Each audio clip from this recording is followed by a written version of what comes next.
Good evening, guys. I'm so glad you're here with us for Stories for the Season. I'm Jan Rominger. I'm your host tonight, and I'm a 20-year volunteer with Theatricos Theater Company. It's the love of my life, and we've been going through challenging times right now. We haven't been able to be in place, so we're so grateful that you guys are here with us, and we are doing this lovely holiday offering for you guys. And we have some great stories and talent. And I'm in my jammies by the fire because I can't wait to hear this story, which I handpicked for our reader tonight, who is the amazing Amelia Swann. She's been a volunteer with Theatricos forever, and she's an actor and a director, and I've had the honor of directing her, and she was always the one when she walked in the door, I knew she was ready. She was always prepared. Amazing actress. And she's a mom and she's busy, and we're so happy to have her here tonight. The story tonight, I had never heard of before. It was written hundreds of years ago, and it's amazing. It's called Little Piccola, and it was written by Nora A. Smith. Did I get that right? Yes, I did. And there are no illustrations to this, but Amelia is going to bring it to life. I know she is. And thank you, Amelia, for being here. Thank you, Jan. What a lovely intro.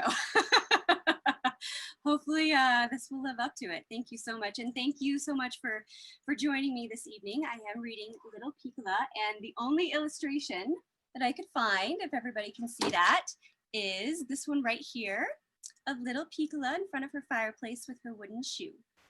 So, all right, without further ado. Piccola lived in Italy, where the oranges grow and where all the year the sun shines warm and bright. I suppose you think Piccola a very strange name for a little girl, but in her country it was not strange at all, and her mother thought it the sweetest name a little girl ever had. Piccola had no kind father, no brother or sister, and no sweet baby to play with or love. She and her mother lived all alone in an old stone house that looked on a dark, narrow street. They were very poor, and the mother was away from home almost every day, washing clothes, scrubbing floors, and working hard to earn money for her little girl and herself. So you see, Piccola was alone a great deal of the time. And if she hadn't been a very happy, contented little child, I hardly know what she would have done. She had no playthings except a heap of stones in the backyard that she used for building houses, and a very old, very ragged doll that her mother had found in the street one day. But there was a small round hole in the stone wall in the back of her yard, and her greatest pleasure was to look through that hole into her neighbor's garden. When she stood on a stone and put her eyes through the hole, she could see the green grass in the garden, smell the sweet flowers, and even hear the water splashing in the fountain. She had never seen anyone walking in the garden, for it belonged to an old gentleman who didn't care about grass or flowers.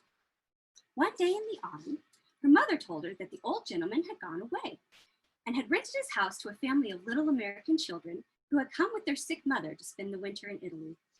All day long, the children ran and played and danced and sang in the garden. It was several weeks before they even saw little Piccola, and I'm not sure they ever would have done so, but one day the kitten ran away. And in chasing it, they came close to the wall and saw Piccola's black eyes looking through the hole in the stones. They were a little frightened at first and did not speak to her.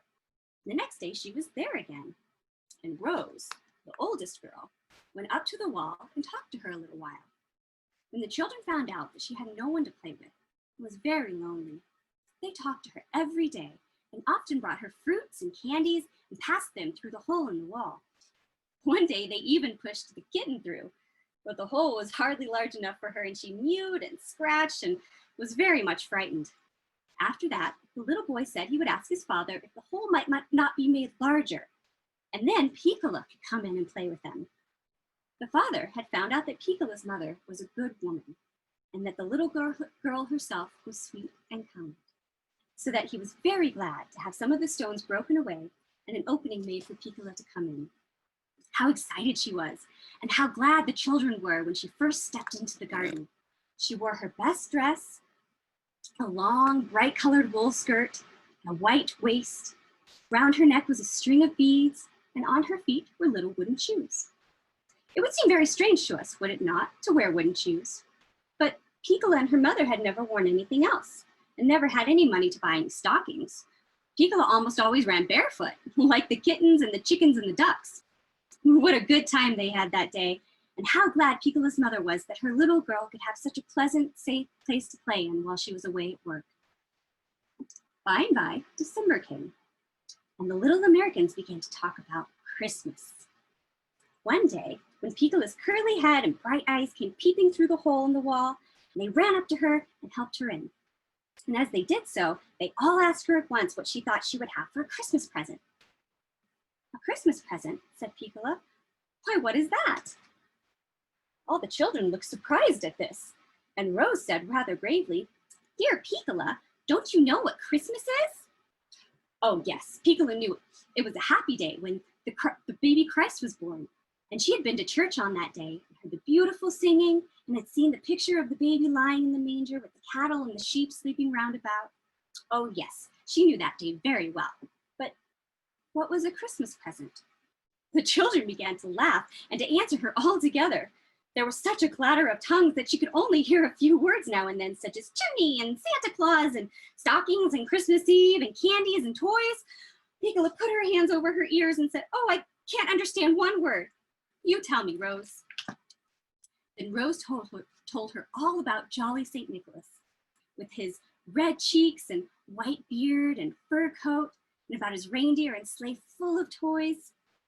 Every Christmas Eve, said Rose, he comes down the chimney and fills the stockings of all the good children. So Piccola, you hang your stocking, and who knows what a beautiful Christmas present you will find when the morning comes.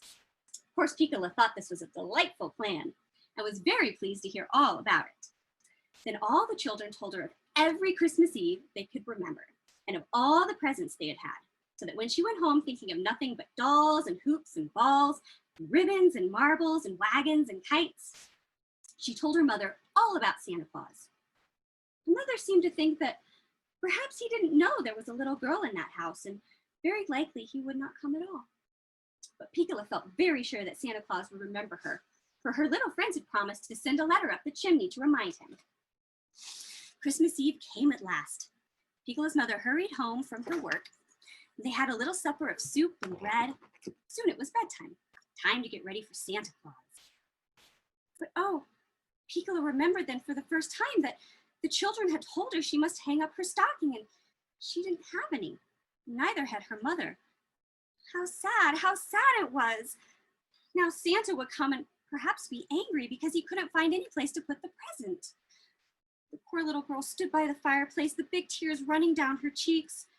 Just then her mother called out, Hurry, Piccola, come to bed. What should she do? But she stopped crying and tried to think, and in a moment remembered her wooden shoes, and she ran off to get one of them. She put it close to the chimney and said to herself, Surely Santa Claus will know what it's there for. He will know I haven't any stockings, and so I gave him the shoe instead. She went off happily to her bed and was asleep almost as soon as she nestled close at her mother's side. The sun had only just begun to shine the next morning when Piccola woke up. With one jump, she was out on the floor and running toward the chimney. The wooden shoe was lying where she had left it, but you could never guess what was in it. Piccola had not meant to wake her mother, but this surprise was more than any little girl could bear and yet be quiet. So she danced to the bed with her shoe, calling, Mother, Mother, look, see the present Santa Claus has brought me. Her mother raised her head and looked in the shoe. Why, Piccola, she said, a little chimney swallow nestling in your shoe. What a good Santa Claus to bring you a bird.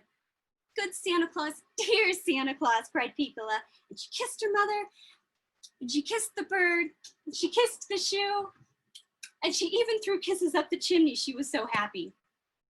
When the bird was taken out of the shoe, they found that he did not try to fly away, only to hop about the room. And as they looked closer, they could see that one of his wings was hurt a little. But the mother bound it up carefully so that it did not seem to pain him. And he was so gentle that he took a drink of water from a cup and even ate crumbs and seeds out of Piccola's hands. She was proud. She was a proud little girl when she took her Christmas present to show the children in the garden. They had had many great gifts: dolls that could say "Mama," bright picture books, trains of cars, toy pianos, but not one of their playthings was alive like Piccola's birdling. They were as pleased as she, and Rose hunted about the house until she found a large wicker cage that had belonged to a blackbird she once had. She gave the cage to Piccola, and the swallow seemed to make himself quite at home in it at once, and sat on the perch, winking his bright eyes at the children. Rose had saved a bag of candies for Piccola, and when she went home at last with the cage and her dear swallow safely inside it, I'm sure there was not another happier little girl in all of Italy. The end. Thank you. That was lovely, Amelia. Thank you. Thank you so much. I loved the wooden shoe and I love the bird. How sweet. Thank you so much for reading this beautiful story. I hope it touched your guys' hearts. It does mine. I'm crying here. So loved it. Loved it. And I know you guys love live theater, and we're doing the best we can with Zoom, and we have amazing people like Kai helping us out. You can't see him because he's behind the camera doing all the magic, but thank you, Kai, for helping us out, because we really, really appreciate your expertise. We couldn't do it without you guys helping us do this. Theatricos is a nonprofit, and we are always looking for volunteers, and we're always looking for people to help us in ways financially that, if anything that you can afford. I just became a monthly donor because I love doing that, because that helps the cash flow throughout the year. So you can go to theatricos.com/donate, and you can sign up for a $5 donation. If you want to become a member, it's $50 for the year. I'm doing monthly because I think that really helps out the whole year, because we're not selling tickets right now. So anything you guys can do to help us out, you'll get a tax letter, because tax credits are really, really helpful right now. And I know a lot of people are struggling with that, but we'd love to have you volunteer with us. Love to have you be a part of our family. And it's a lovely family. And thank you so much for being with us tonight. We really appreciate it. And spread the word to all your friends. Stories for the Season tomorrow night, 7:30, a Kidnapped Santa Claus. Oh, or Kidnapped Santa. Oh my gosh, if you love Nightmare Before Christmas, you've got to come see this, because I think this inspired that movie. So thank you guys so much. Thank you, Kai. Thank you, Amelia. See you guys tomorrow night.